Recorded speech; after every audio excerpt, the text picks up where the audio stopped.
মুরব্বীরা একটা কথা বলে, ডেকি স্বর্গে গেলেও ভাড়া বাঁধে। আসলে কিন্তু কথাটা সত্যি। ডেকির মতো অবস্থাটা কিন্তু আমার।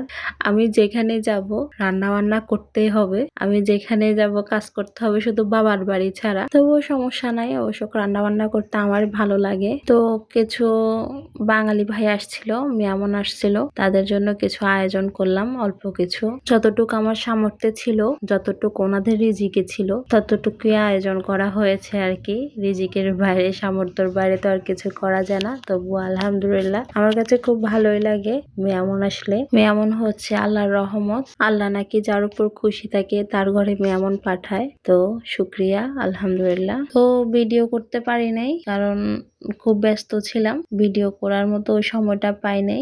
তবু আপনাদের জন্য একটু একটু সামান্য সামান্য ক্লিপ নিয়ে রাখছি, আপনারা দেখতে পাইছেন।